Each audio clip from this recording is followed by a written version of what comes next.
Hey, and welcome to this month European Teams user group meeting. It's a long sentence, I know. If you didn't attend last month, I'm Adam Deltinger, an Office 365 and modern workplace consultant living in Sweden. We recorded last month, and it's on our YouTube channel, so please go visit that and watch that one.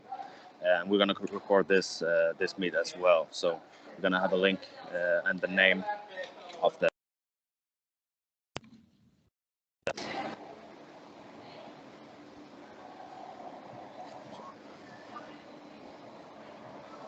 Hey, you can hear me? Yeah. There's some disturbance here. Sorry, I'm hosting this from the airport. I'm going home from the Ignite tour, Stockholm. So please remain with me if there's some disturbances here. All right. As I said, this is recorded as well, and you can find this on our YouTube channel. And the name of the YouTube channel is going to be on the last slide as well. So today we're going to have two speakers. We're going to have Rick Van Roussalt talking about the part 2 of this Teams development series. So I've been looking forward to that. And we also have Chris Hoard, which is our host as well, doing his own session actually on Teams security and Office 365 security. So you're going to start out, Chris? Yeah, thanks, Adam. So I'll just switch over to the slides. Yes, thank you.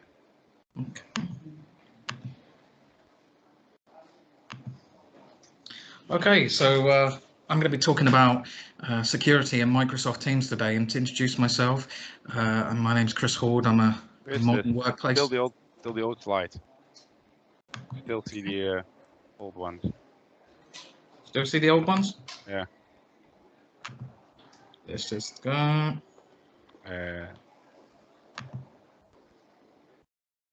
There they are. Cool. Okay. Yeah. Right. Okay, 2 seconds, guys. And here we go. Can you see them now? Yep. Perfect. Okay, brilliant. So we can get underway. So this is all about security in Microsoft Teams. Like I say, to introduce myself, my name is Chris Hoard. I'm a modern workplace consultant here in the UK. I've been working with Office 365 and Microsoft 365 for many years, and more recently with Teams since it was developed. And one of the things that I'm passionate about is having this conversation around security and governance. And just to give you a little bit of an overview, I mean, what I'd like for you to get out of today is about this growing importance of governance with respect to Teams, and to identify ways to be able to secure your Microsoft Teams instance.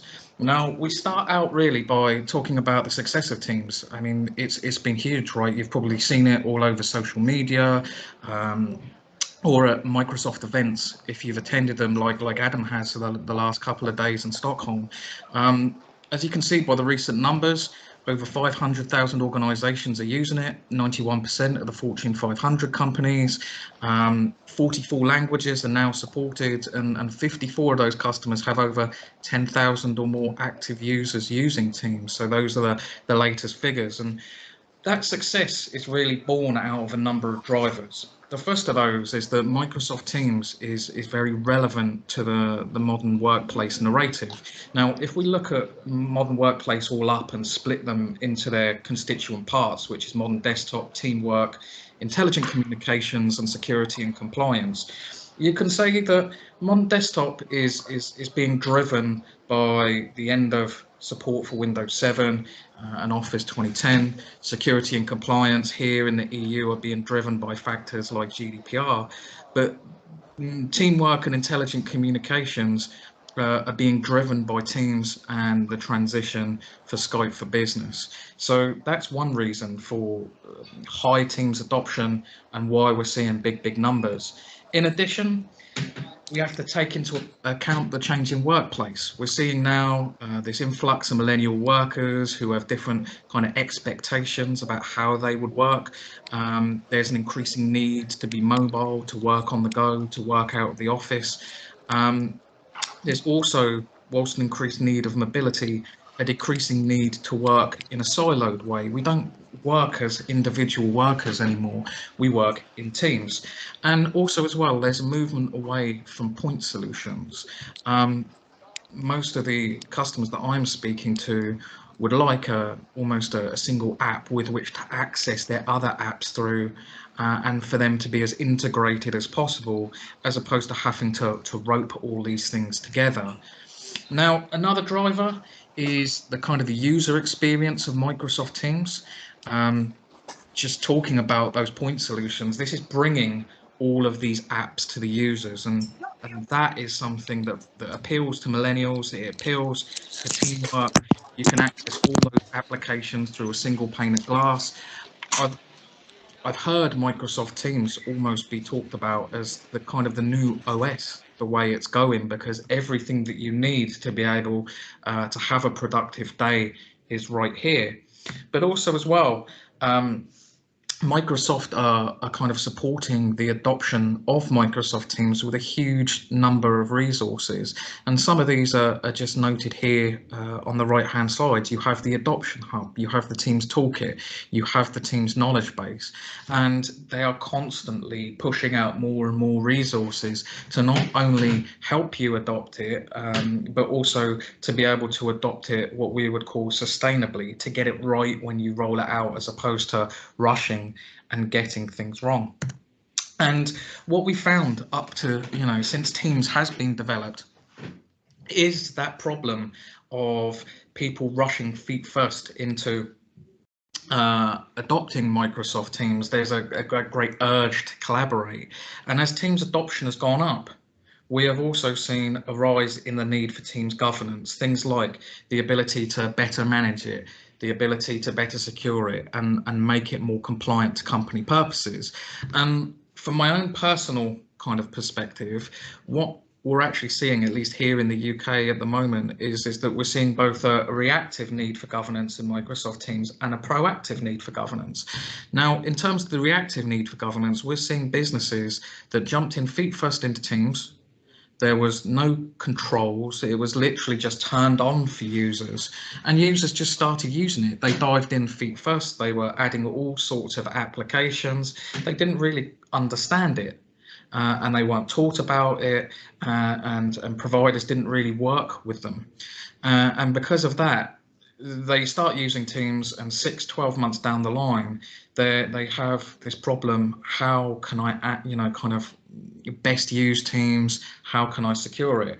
Whilst on the other hand, we're seeing businesses with this proactive need for governance. So these are ones that they're hesitant to adopt Teams because they need assurances that things can be controlled, things can be secured. They have concerns about protecting the users. So more and more, you're having this conversation about security, and you're having the customers ask, is my Teams data safe? How can I restrict Teams creation because I don't want Teams sprawl? I have users that are part of 60 teams. How is that effective or increasing my users' productivity? So that really kind of sets us up for having a look at the security features that are in and are available to organizations within both Office 365, Microsoft 365 and Microsoft Teams. And we start out at Security 101s. I guess this is even before we've rolled out Teams. What are the things that we can talk to businesses about? And the first is when we talk to customers, we need to be able to show that Teams is compliant to industry standards in terms of security.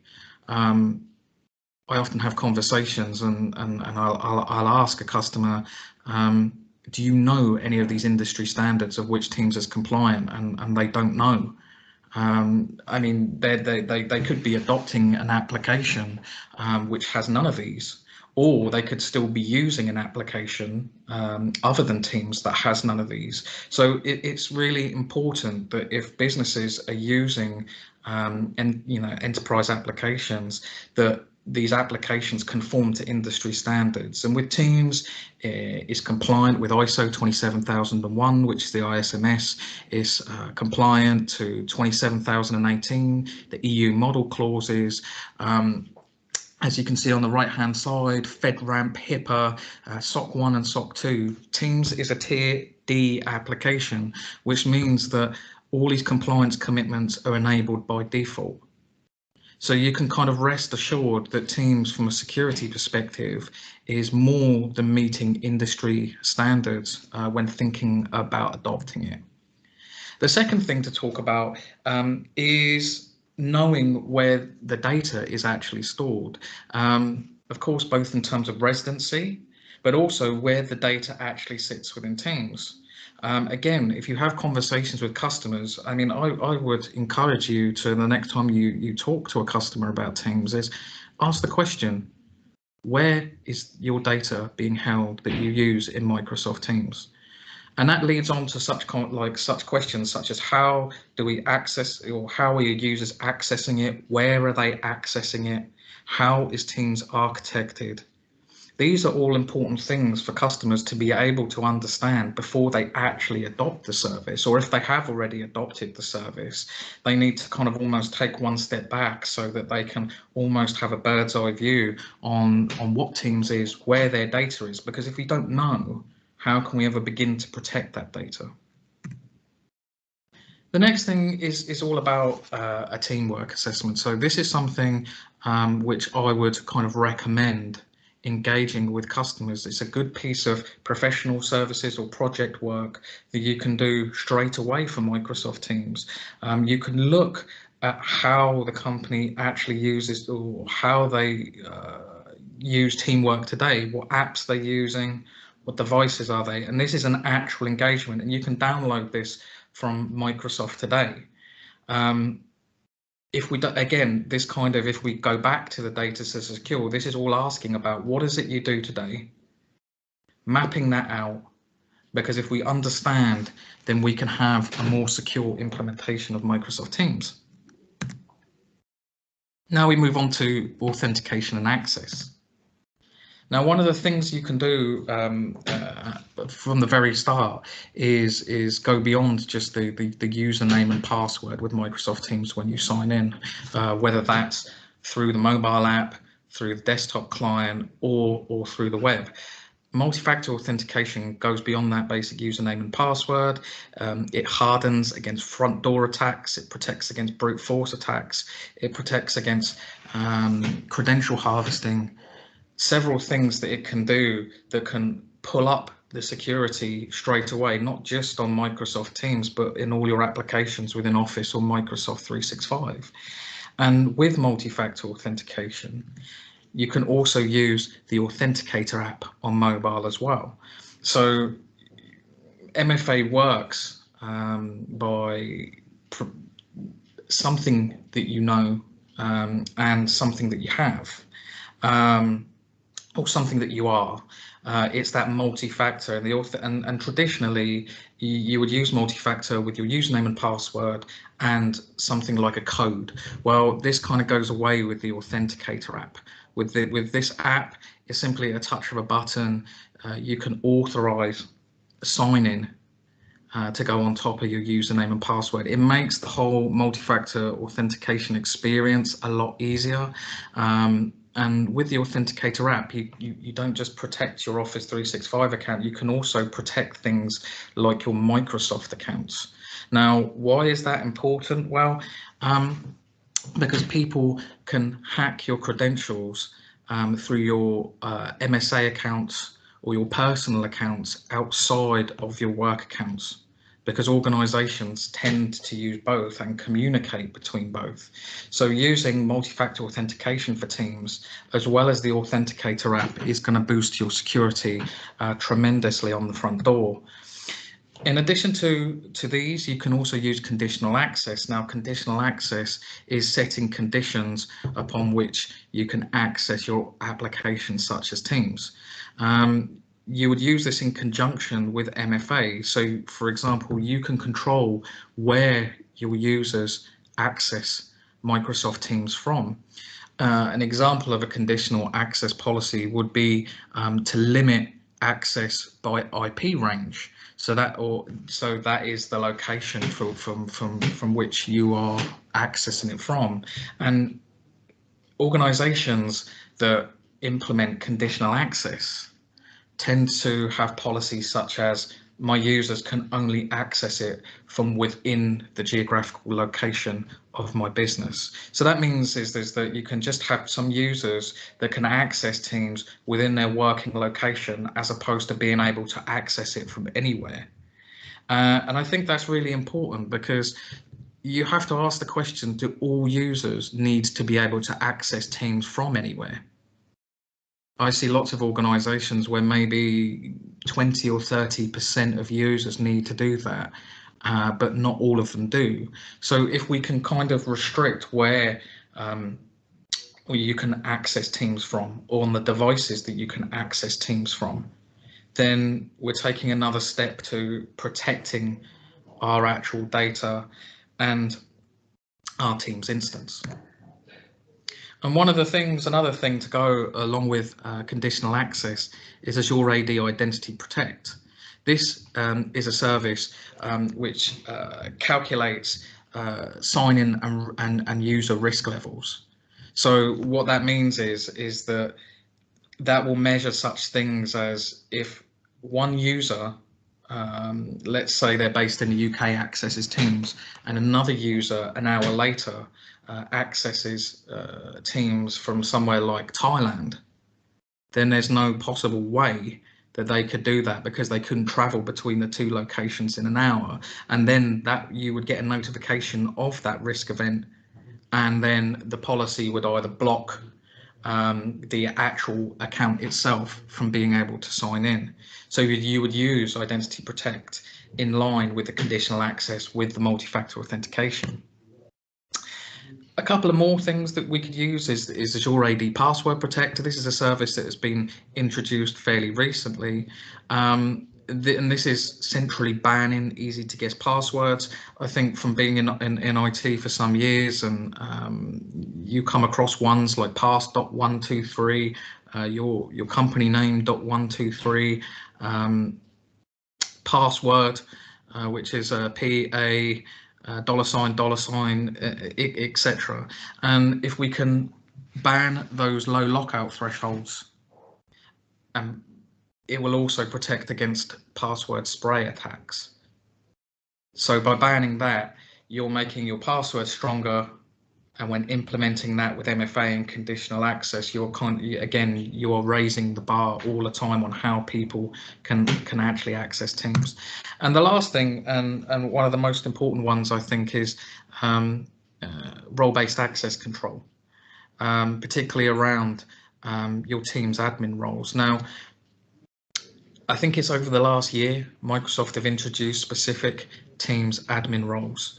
It doesn't need to be all or nothing in terms of the administration. So what this means is that for somebody to be able to manage all the settings of Teams, they don't need to necessarily be a global administrator of the account. And what that allows us to do is that within a customer's organization is you can have different accounts for global administrator that are separate from user accounts, and the users can then have things like the Teams service administrator or the Teams communication administrator role. And by separating those roles, that means that if for some reason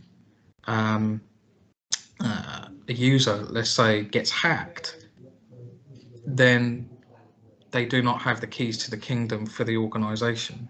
Again, you might want to have the Teams service administrator on a completely different user and have that user locked down by conditional access to within the organization, so that, again, you're making this more secure all the time. So moving on from authentication, we're looking at the creations, policies and audit. Now, one of the things you can do is being able to lock down groups. So you do this by restricting Office 365 group creation. It means that users just can't freely create teams within the Teams instance. This is something I would probably recommend to most organizations. I've talked to organizations that have many hundreds of teams who will then say, how can I manage this effectively when I have so many teams, users, have 60, 70, 80 teams? How can we actually perform any teamwork effectively?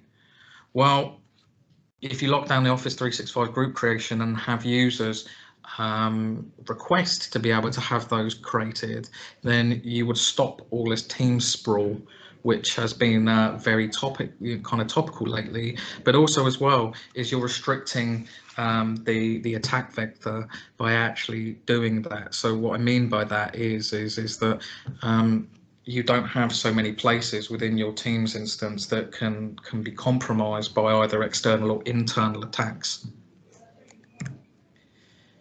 In terms of creating of teams as well as locking down the creation of teams, I would recommend the kind of RFCing with something like Microsoft Forms. So this is having a record of when you actually create the teams, who the original members were, because this what it means is it's almost like kind of Azure Blueprint. You're kind of recording what was created when it was first created, its original state. This protects the administrators within the organization. This means you can cross-reference against the audit log, and it can be very transparent as to how your team's environment is created. The next thing is Teams policies. As you can see by the screenshot, you have messaging policies. You also have meeting policies within Teams. You have calling policies, and these are all settings of which you can do to actually control the team itself. And you can see some of the things that you can do here. So in this screenshot, users can delete sent messages or users can edit sent messages. These may be things that we don't want users to be able to do, because we don't want them to be able to just simply modify what it is that they've written or delete the content in conversations.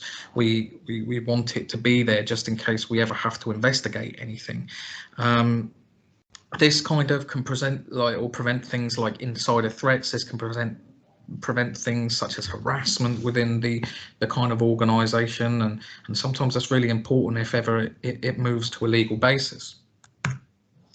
The next thing is Audit Log Search. So this is in the screenshot here is in the Security and Compliance Center. I am aware that the Security and Compliance Centers are splitting at the current time, but you will still be able to access the Security and Compliance Center.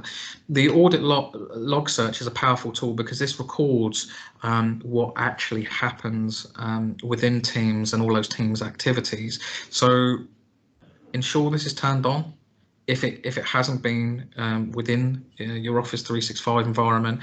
Now within Teams, one thing that I think is really cool is that you can use the audit log to send alerts to email. So what you can do is you can record the Teams activities and then pipe them back essentially into Teams to have an audit history of Teams events, which is something I think is really cool. And the other tool at your disposal within the Security and Compliance Center is Content Search. So you can query Microsoft Teams. This spans Exchange, SharePoint, or OneDrive. And this is, for example, if you wanted to do spot checks across the organization. There could be sensitive information within the organization. It could be something internal, and you wanted to make sure that this information wasn't being kind of discussed within the Teams environment. Then through Content Search, you can put things like key terms and search for them and see if they've appeared in any channel conversations. So moving on to external communications. One of the things that you can do with Teams is federate with other users that use Teams, and you can also invite guests into the Teams environment. In your Teams rollout, you have to kind of decide about whether you want users to be able to communicate with other users externally. So you have those controls in the Teams Admin Center under the org-wide settings with external access. You can decide about whether you want users to be able to communicate with Skype, other organizations who have Skype for Business and Teams, or whether you want users to be able to communicate just with Skype personal users. Again, this is really important in terms of, let's say, along the lines for DLP purposes. Let's say there's something important, or there's important data within your organization. Do you want users to be able to work in teams whereby they're talking to people outside of the organization? That's a decision to be able to make, because it means is that you could get data leakage. It means, again, the insider threats. So you have to make that decision about whether you want external access to be on or off, and also as well whether you want to block or limit guests. As well as the external access, we move on to data loss prevention, Azure information protection and retention. So with data loss prevention, this applies to chat and channel messages. The same thing as the external access is protecting against data leakage and insider threats. And in the screenshot here, you can see that there's an example of a message that's being blocked because there is sensitive information that has been distributed within inside this message. You can see that there is credit card information. If that kind of went outside the organization, then the customer could be breaching, for example, GDPR compliance. So it is very important. I think that the data loss prevention is a really key feature to implement with Microsoft Teams, particularly when you have external users accessing your Teams instance, because you need to protect your organization against this data leakage and against insider threats. So along with data loss prevention, there is also Azure information protection. This is the ability to label, classify and protect your documents. One of the biggest uses of Microsoft Teams is to share files, whether those files are, let's say, they're PowerPoints or Excel or Word documents within the team. Now, if you're inviting external users into the team and they have access to the files, if simply you're within your organization and you have lots of members within the team, you might not want to give all those members of the team access to those particular files. So what you can do is you can use Azure information protection to label and classify and protect those documents to ensure that only the people that you want to access those files can do. Like DLP, it's all about controlling that data leakage. And finally, in this section is retention. So along with DLP and AIP, it's about applying a retention policy to chats, to your files, to be able to, and this could be to perform e-discovery or legal hold, but you have to make a decision upon how long you want your data to reside there. Of course, you might want it to reside there, forever. But in most cases, when I talk to customers, there needs to be a very explicit retention period. So you can apply that to Teams in the same way that you've been applying that to Exchange, to SharePoint, and to OneDrive. One of the new features, and one of the ones that I think is very, very effective, and what I would recommend to all companies, is supervision. Now, what supervision is let's say that there is a team you have inside your organization, and they're having, there's several channels within that team, and there's several members in having conversations in each of those channels. And let's say that there's a keyword or something that might indicate, let's say that a user uses a word like bomb or a profanity within their communications. Well, supervision will be able to capture that and then report it back to the administrator. Again, that is important. Some people would say that it's a little bit Big Brother-ish, but it's really important that it protects against legal exposure for the organization. So let's say that there was harassment going on inside, or let's say that within a team that where there could be an external user for a competitor, and there were discussions taking place within a Teams channel. Supervision can help to combat that. So it's something that I would say that if you've not already implemented it, or you've not heard of it, to go in and have a look at this and begin to see if there are kind of keywords and phrases that if they're ever mentioned in a channel, you can then report back. The final thing is the block on third-party files. So Teams gives you the ability to configure things like Dropbox and Box and Google Drive within it. This might be something that you might want to close down or prevent storing of company files within third-party cloud storage. So moving on to applications, I think it's important that there are, to note that there are a huge amount of apps that can be applied within Teams. There are hundreds, and I'm sure in the next few years we're going to be seeing a lot more than there currently is at the moment. And if it goes the way of Azure AD, then we could be talking about thousands. So we need the ability to be able to control those apps and who has access to those apps. So we have the ability to allow or not allow external apps. We have the ability to allow or not allow the side loading of apps. And this, I think, is one of those fundamental things that if you're doing a deployment of Teams or the next time you talk, you have to bring your customers' attention to say, do you just want users being able to install any app from the catalog?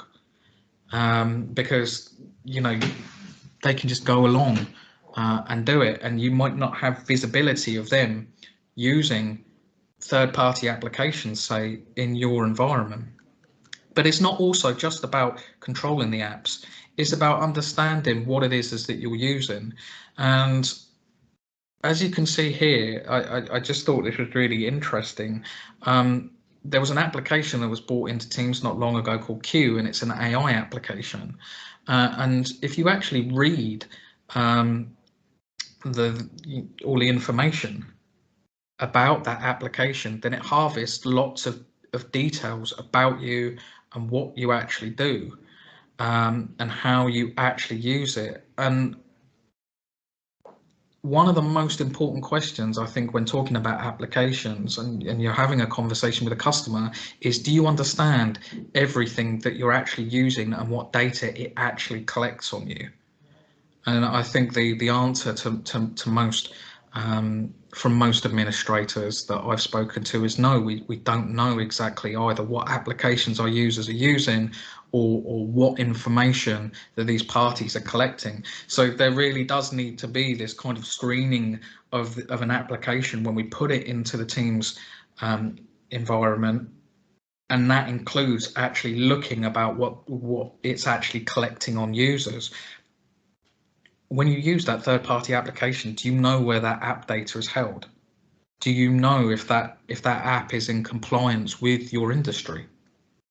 It might not be. So you can leverage cloud app security in terms of sanctioned or unsanctioned apps. This might be a good way to be able to map. Let's say you've been using Teams for a few years now and you've got no idea what apps your teams are using. It might be a good way or an effective way to be able to start mapping that out and sorting out your apps into sanctioned and unsanctioned apps. Cloud App Security will also protect you. It's all about protecting you against that shadow IT, high risk apps, because it will actually monitor within your organization from your firewall logs what applications your users are actually using. I had an organization which I applied Cloud App Security with, and the organization, their users were using the third-party storage through Microsoft Teams.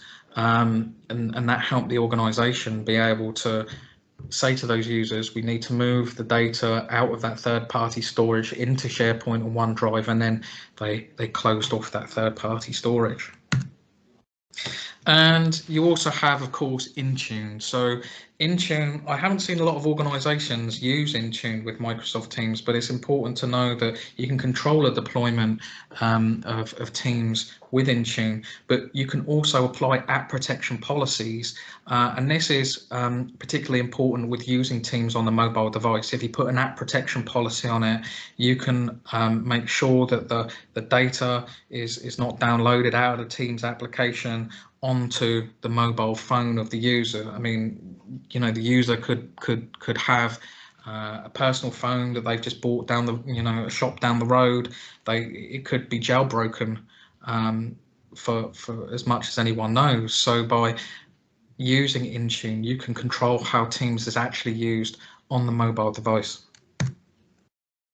One of the final points as well, when it comes to security of Teams, is certification and training, not only for us as providers, but also of administrators and users of the customer. So I would point to edX. They've got two great courses that you can take, which is Enabling Teamwork with Microsoft Teams and the Microsoft Service Adoption Specialist. These are free to take. If you want to have a validated certificate at the end of it, that will cost, but there's nothing to stop you going ahead, enrolling, or having your customers enroll on these courses to understand more about using Teams, which is usually for the benefit of all. And also taking the Microsoft 365 Teamwork exam, MS300. Now, when the screenshot was taken, the exam was in beta, but it's now generally available. So you can take this and prove your kind of knowledge on the application of Teams. And of course, end user training that, Microsoft might provide this. As you can see in the screenshot, they provide lots of video training to be able to do that. There is in-house courses that you may want to provide to your customers. There is things like Pluralsight, there YouTube. There are lots and lots of avenues to get lots and lots of knowledge on Teams. And if we cycle back to the start, Microsoft provide all the things like the adoption packs and the Teams toolkit as well, which are all effective in that end user training. So other security features that are coming in the future, there was the announcement at EC19 about private channels and ethical walls. So private channels, you can begin to control sensitive content within the actual team. The ethical walls means is that you can control inappropriate relationships within the organization, which also stops in data leakage too. And also as well that Teams is going to be integrated with advanced threat protection. So that's all regarding safe links within Teams and automated incident response. This is just what we know at the moment. I'm sure there are lots of other security features down the road. So that kind of finishes our talk on security. I guess, the outcomes of this was just to understand that as Teams is becoming, more and more successful, as it's becoming more and more the go-to application for teamwork within Microsoft 365 and within the cloud market as a whole, there is this kind of more focus on sustainable governance and security. And some of the things today, I hope, if you don't know about them already, then I hope that there are lots and lots of things we can do to make the Teams instance more secure for the customer. And that opens up to any questions.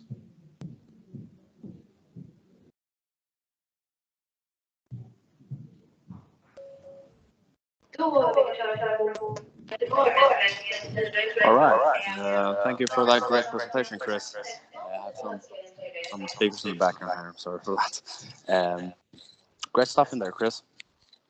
I didn't see that we have any questions right now, but as I said before, we're doing a recording of this, so there was some great content in there. So go back and rewatch this session. That's brilliant. Yeah, Rick, are you ready? Do you have the slides prepared? Yep, good to go. That's Wait, great. let me All right. share my screen. Yep. There we go. Yeah. Okay, so part 2. I know Chris was talking about how to prevent apps from taking information from your tenant. Well, I'm gonna tell the opposite: how to build apps to take information from other people's tenants. I don't say you have to do it, but at least you can. So be aware. So this is part 2 of the Teams development. Last month we saw how to set up a Teams development environment, so how you get started with Teams development and what you need for that, and the App Studio and ngRock and stuff like that. And today we're really gonna start building. So what you see here, all the things you can build with Microsoft Teams for now, so far. So even more and more is coming every day. So it's getting a lot, but if you really look deep down into it, it all boils down to the same things. There's like 1 or 2 different technologies used, and those are reused across the board, so it makes it easy. So first of all, simplest part is a tab. Like in if you start rolling out Teams, the first thing people learn is, okay, this way you can add a tab. Same with development. First thing we can build is a tab. Now for the tabs, we have 3 different kind of tabs. We have a Teams tab, a personal tab, and a group tab. So a Teams tab is within a channel, of course. A personal tab is just for you, just for me, or just for you. You're the only one who can see it. And a group tab is it's not in a team, but it's for multiple people. So a Teams tab, so that's for a channel, allows a shared experience. Now with the tabs, we have 2 kind of tabs. We have static tabs and configurable tabs. So a Teams tab is always a configurable tab. And what do I mean with that? Well, a user, the first one who adds the tab, has to configure the tab experience. So like if you add a planner tab, first thing you do is configure that plan, and then it's added and it's there for the entire team. So if you're building something, take into account that in a Teams tab, it's always a configurable tab. And then we have a personal tab, so that's in the one-on-one conversation or in chats between 1 or more people. And then that's always a static tab, and that means that the content is relevant to individual users. So in that tab, don't post anything that's relevant to multiple people, because it's just one person who can see it. So how do we start with that? Well, first of all, this is a part of the manifest. So as you can see here, the configurable tab, well, we need the configuration URL. So that's the first thing that if we add a tab, Teams will open, will go to. It will go to this URL. Then we can say, okay, can update configuration? Yes or no. We can update configuration afterwards. And we have to, of course, provide a scope. Is this a team, a group chat, or both? Or none would be weird. And then, of course, the static tabs. With the static tab, we have a little more information that we have to give. So entity ID and ID so we can just pick a random ID for a page. We, of course, have to give that tab a display name, and then a content URL or a website URL, and then some scopes, which is normally always personal. Now, to see that in action will be a little bit easier. So if I open up my Teams, let me get out of this meeting. There we go. So this is my Teams. Well, of course, let me first go to the manifest. That will make it a little bit bigger. There you go. So this is my manifest. I can, of course, also create a manifest in my my App Studio, but this is the raw real manifest, the JSON file. So as you can see here, I have a configurable tab. That configurable tab will go to this URL. Of course, I have ngRock running, which means that we'll go to this URL, but it's mapped to my local machine. As you can see, my Visual Studio is already running. And because it's a configurable tab, we also have some cool things that we can take advantage of, like the name of the person that's configuring it, the tenant ID, and the group ID. So if we need it, I'm not using it in this particular example, but I already passed it because maybe I will need it in the future. Then of course afterwards we can update the configuration, no problem, and it's a team. It's not for a chat, it's just for a team. And then we have my static tab. I just called it ID for a page, the same thing. It's a display name and it will go to my index page. And this is my normal home page. So this is a personal tab. Now let me show you how that works. So first of all, I've already added my app. As you can see, this is the one. So this is a configurable tab. So the moment I press plus here, it will add this one. And will go to this configuration page. Now, as you can see here, this is just advantive.ngwork.io/home/configure. So this means it will go to my my home controller /home/configure. So where's my configure? It should be somewhere here. Home here, configure. This will return just view with some JavaScript in there. So let's go back. Let's do that again just to show you that it's really going there. So there we go. And here we go. We're back in the view. So we open it up. Now what's in this view? You can, of course, keep it empty, but then nothing much will happen. First of all, as you can see here, you have this save button. Wait, let me put away my breakpoint. I'll open it up one more time. So you see the save button is normally grayed out, and then it says, okay, you can save now. Normally, I'm a lazy developer, so I immediately tell teams that first thing I do, yeah, show the save button, people can save it. But normally you would do some actions here to configure your tab, and then you would only click the save button. So, but I already say to teams, okay, just present the save button. So what's in this view? This is just JavaScript, of course. You can always build this in Node.js, just the same. I'm doing this in C#, but everything can also be built in Node.js. So what's in here? First of all, so we added the Microsoft Teams JavaScript file. It's in the layout blank. Let me open that up. Share. So what's in here? It's the I'll add some jQuery. Why not? To be old school. And of course, we need the Microsoft Teams JavaScript. This is hosted by Microsoft, so we can just reference that one. First of all, we have to initialize Microsoft Teams, and then we can say, okay, just save and show me so register on save handle. So that means the moment that somebody clicks the save button, we can set some settings. Here it's the display name of the page, bot info, and the content URL is, of course, a other function, create tab URL, which will go to wherever it's running, and then home/show info, which is my home controller, and says show info. There's probably it's this one, show info. So it will just give me some information. So then we set validate state true, which means, okay, once you're ready, you can go ahead. And then this is the button in there, but we'll get to that later. But this thing, so set validate state true, will say, okay, now you can show me the save button. And when everything is done, you can go ahead and show me the save button. So if we go back to Teams and I click the save button, there we go. We return the show info like we set in the backend JavaScript file. And here you go. Here's some LinkedIn information I'm getting. So this is a configurable tab. Now we also have the static tab. So this means that if I talk to this is an application which has a bot, which has everything in there. So this is my static tab. Why do you see that? Display name. If I go to my manifest, of course, remember we called it display name. If I put here something else, this is my cool tab. And I upload the app again. Of course, I need to rebuild the manifest to a new package, and I upload the app again. Then it will show that my new tab will be here. This display name will be removed, and it's just my home page. So just the default MVC application. I think if I go here, localhost, it's running here as well. So exactly the same page. So here you can do whatever you want. You can build an entire web application in whatever language you want. So that makes it easy. Whatever you're used to, you can build it in here. If you have an existing application, which means that just link it here and your existing application is good to go. So those were the tabs. That's the simple part and the easiest way to get started with Teams development.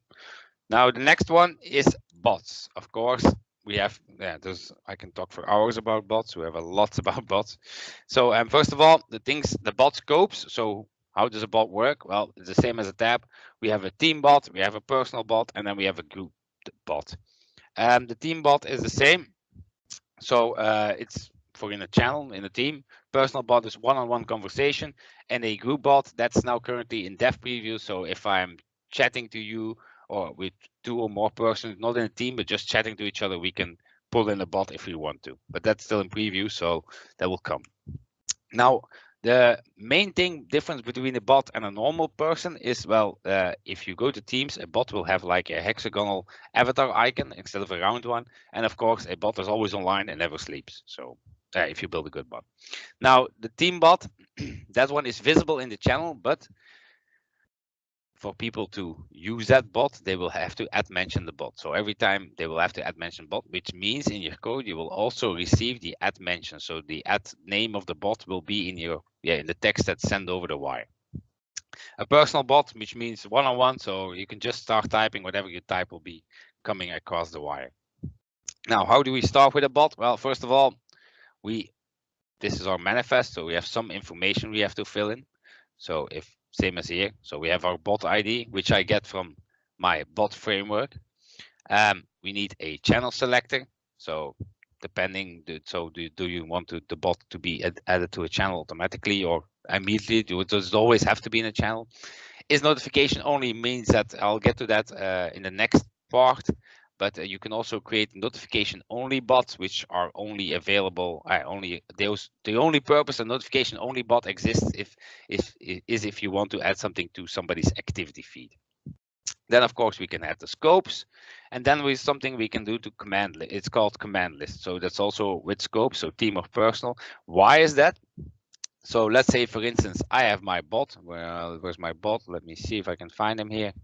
Okay, so I have my bot, and okay, I called it Advantage LinkedIn bot, but that's it. You have no idea. Yeah, I can write a little bit in the about page, but you have no idea why this bot is created. If I deploy this bot to your tenant, your end users will have no idea why I'm doing this. So we need to get people to help, getting to use the bot or to know why this bot is used. Yeah, you can always add something like I want help, or why are you here, which is making the people even more difficult. So what do these commands do? Well, as you can see, you already get this pop-up. What can I do? Hero card, I just put in hero card and thumbnail card, as you can see in my manifest. Title hero card, description, title, description. This will help people. You can make this as big as you want. You can make it at the entire screen, so 50 different commands that are there. And then the moment I type that in, people can have an example. So hero card, this can be everything. So here I send back a hero card, but this can be everything, of course. If you put, close that one. If you put, what can I do? You can say, okay, show me some help. And then of course, in your backend code, you just have to detect if somebody says, show me some help, that you send in a nice, best thing is always to use an adaptive card with, okay, this bot is created for this, and I can do this, and this is my goal in life. So this will help you with your user adoption of your bot. Very important, of course, because if you just build a bot, give it a random name or a not so meaningful name, then people will have no idea why it's there and they will not use it. So let me open the next one. So in my manifest, we have a manifest. Okay, that's going on. Then I'll first do a demo. So the simplest way, but I'll take that the next. I'll keep that. That's a little secret for the next Teams user group event next month. You can create a bot in Teams in like I don't know, 5 minutes, even less. You can create a Q&A bot in 5 minutes or even less. But for now, I've created a real development bot. So bots, nothing fancy. I can go deeper into bots if there are more questions, or let me know if you have more questions. But a bot is actually just an API that's being called. As you can see here, this is the V3, but it shows you a little bit easier. So for every message that comes in, it's just a post. So if I call that my bot from Teams or from Skype or from somewhere else, from a web chat or whatever, it will always just do a post to my backend API, and then my backend API, this is the bot framework, of course, that will be smart enough to detect, okay, is this a message or conversation update? Did somebody leave the conversation or be added to the conversation? Or is somebody doing something special, like the invoke, which I just did, which is this one, of course. So they're different. The bot framework will help you detect what kind of different messages there are. As you can see with my ng rock, I just did then. So normally if I went to API messages because I asked the thumbnail and the hero card. So if I go to my real ng rock, where is it?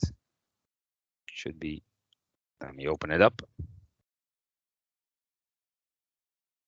Oh, then you can really see that it's just bot framework is really basic. Just as you can see here, a post message to my API with a lot of information. What was the text? What was the text format? Where is it from? It's from me. So the bot framework will figure out, okay, it's me. I'm sending that. This is my object ID in Active Directory. It will say it's a conversation type C, personal. So it will know it's Teams because it's personal. It will even send a tenant ID. So either I strip everything from that JSON, but that's a lot of work, or the bot framework, you implement the bot framework, and there's also a Teams NuGet package for it, and that will help me with stripping the JSON, will give me objects back instead of stripping the raw JSON. And then of course you can see this is what's going back. So it says okay, or this one says okay as well. So normally you can also see what's going back somewhere.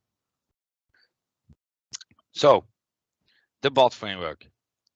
Now, we have different activities. So let's say, for instance, I want to just type to my bot. Okay, I can just type, let me see, hi, there we go. Simple post. What's in this post? It's an activity. What's in this activity? A lot of information already done for us by the bot framework. So like I just said, we have the channel data with the tenant ID. We have a timestamp, who's sending it, what's my name, what's the service URL, stuff like that. So how does the bot framework work? Oh, the V3, I will go into the V4 another time because that's even more difficult. So a bot framework is basically a lot of dialogues on top of each other. So you have a dialogue, it goes about back and forth about something, and then you have another dialogue and another dialogue. So I just went into my root dialogue. What does my root dialogue does? Well, it's a simple one. I just said hi. So this is a real simple example. It will just get the text and it will detect how many letters it was, and then we'll send it back to the end user in Teams. As you can see here, removing the @mention, it was 2 characters because there was @ mention. Of course, why is this? If I go to my Teams, like I said, and I'm talking to this bot here, I think it's added here. There we go. I just type hello here. Let's proceed. Proceed again. See, these are way more characters because it was 37 characters, and then removing the @mention was 5 characters. So the bot will say, okay, you sent back 37 characters. Why? Because the @mention and the entire name, and then it will redirect it and saying, okay, it actually was just 5 characters. So if you're building bots and Teams, be aware that somebody talking to you in a team or in a channel is different than a one-on-one conversation. Oh, click that. So next up, connectors. So those are pretty cool actually to get something really quickly done. Everybody knows them. I think everybody has seen, I don't know, the Jira connector for Microsoft Teams, or we use them a lot for Azure DevOps if a build failed. So I think I have one here, see, for my blog, my Google Analytics. Every day something will get posted to my team. Now you can build those things yourself, and they're actually pretty cool. Now, what is a connector? Well, you can post activity to a channel. It can just be text or a card or even an actionable message now. And basic is just an incoming webhook. So posting a JSON to an HTTP endpoint. As you can, I already created one. And as you can see, where's my team? So I've added my connector, manage team, apps. I have to manage an incoming webhook. Now, if you create one of those, so this is an outgoing, sorry. So upload a custom app, add an app. So incoming webhook, and here you can configure it. So what do you actually, when you configure it, what do you get? The only thing you get, I'll open it up here, is a URL. As you can see, it goes to outlook.office.com/webhook. So this means actually they took this technology from the Outlook people in groups, you also have incoming webhooks. So to post to a group mailbox, well, they just took that technology and used it, which is actually better than inventing something new. So what you get this URL where you can post stuff to. Now, I'll first show you a normal example. So what do I do here? Don't mention it. So it's because I want to do a post, I just use a Docker curl, but the thing I'm posting is, as you can see here, application JSON, and this is all JSON encoded. So if I just post it here, normally a small post, pretty simple. So if you have some application that wants to, I don't know, let a team know that something happened, you can just create an incoming webhook and post some JSON to that webhook and people will know. So if I go to my team now, see, so this was in the JSON, so message from the president, Teams really great. So if I have, I don't know, an old on-prem system, but I want to get some data every week about, I don't know, statistics or something like that, just let it post to the URL you get every week, and that information will be in Teams. Now, that's cool, but there's even something cooler now, which is called actionable messages, which means that, okay, you get notified of the activity, but a user can also act on the activity. The user will also do something on that activity, which removes the need of extra steps like switching applications. So let's say, for instance, this was my backend application. Okay, Teams really great. Now I have to do something. So I had to open up my backup application and I have to do something in there, which is, people have to switch out of Teams, which is annoying. You can now have an actionable message, which I post here. Same thing, just a little bit more JSON. And there we go. It's yep, posted it. There we go. So now we have a message from the president, but could also be my backup application. We can send, we can create buttons. That buttons can go to a URL. So I can even open up my browser if I want to go directly to a web application, which makes it, if it's a web application. But if they just need to send some feedback, of course, let's say I just ask for some people's feedback, then I can say hello from the Teams user group. And then I can just say send feedback. Now, as you can see here in the JSON, so this is all JSON, I do an HTTP post. So Teams does an HTTP post with that information to an endpoint of my specification. So I have a Azure function running somewhere. What does that, oh, let me open it up a little bit better. So what does that Azure function do? Well, nothing special. It will get an HTTP request, so it will get that information, and then it will send it back to Teams. So this time it will get that information, just send it back as an example. So as you can see here, send feedback, it went to my Azure function, and my Azure function posted that information back, even with a card. And so that way you can build an entire application just in Teams, just go using the webhooks, because you can go in and out and in and out and in. So people can just keep, if this was an adaptive card, I can send more feedback and more feedback. And you can create an endless loop of feedback, of course, which is not, it's also an application, but maybe not the best idea to do that. So I just showed you the demo. Now, message extensions and compose extensions, I've just noticed the time. So I'm going to skip some stuff. There we go. So there will be more coming because Teams development is a lot nowadays. So join me for the next European Teams user group meeting for more information on Microsoft Teams development. And my name was Rick Van Roussalt. If you have any questions, let me know. Here's my email, is my GitHub account, my Twitter account, or ask Adam or Chris. They will also know where to find me, or post it on the YouTube channel, whatever. Social media enough. All right, guys. So everybody can find that.